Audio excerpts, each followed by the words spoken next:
Welcome to the world of waterfowl. I'm Shannon from Heritage Conservancy. Now let's dive in. Last time on the world of waterfowl, I asked Diane what she finds interesting about waterfowl.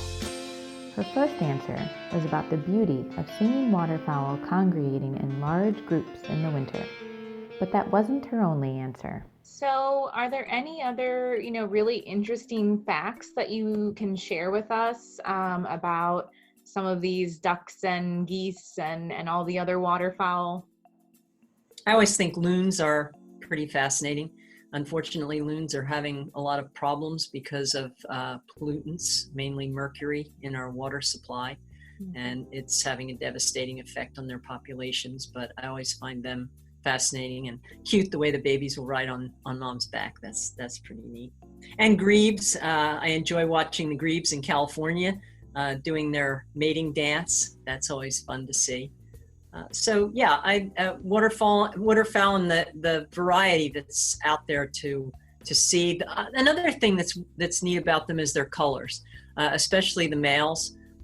They are extremely brightly colored in most species. The female is quite dull, as she has to remain hidden on the nest, which usually is on the ground or on a tuft of something in the middle of water, or on a little island in the middle of water. So she has to be camouflaged. But the males are quite extraordinary in their colors and really beautiful to look at. I mean, there's nothing much prettier than a wood duck drake or a pintail drake, northern pintail drake.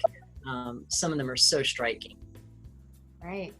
Yeah, definitely beautiful to see the wood ducks for sure. We've seen them a lot in our yard. Yeah. So since they're brightly colored, do they do any sort of interesting courtship to convince the female to pick them as a mate?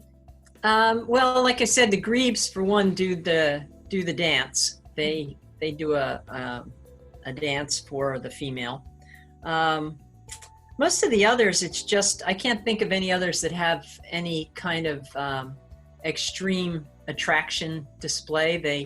The males display and, like many birds, try to attract a female.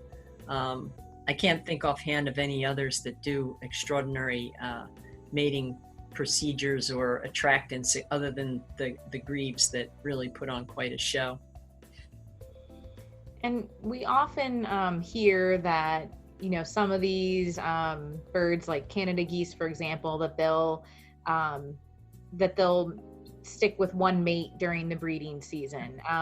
Is that pretty consistent across the waterfowl, or is the research still out on that? Are you talking about staying with each other through one breeding season, or are you talking about monogamous throughout life? Well, let's talk about one breeding season first. How about that? Yeah, most waterfowl stays for the season. However, much waterfowl the male does not have much of anything to do with the situation. I mean, there's breeding, she's nesting, he may be around, like in the case of geese, he'll be there and defend the nest. In the case of many ducks, he may be around, but as soon as the babies are hatched and they go off, follow mom and into the, wherever they take them, either a stream or a lake or whatever, to keep them safe. And they're pretty much with the female. And the male is, in many cases, out of the picture at that point.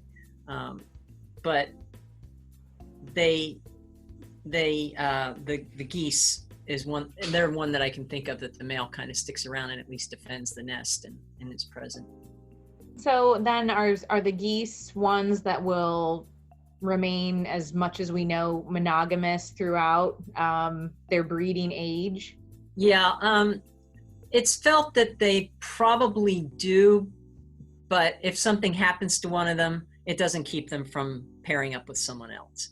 But many birds return to the same breeding territory, and so then they hook up with the same mate that's been there at that breeding territory. And so it's the same way with much of the waterfowl, but they are not.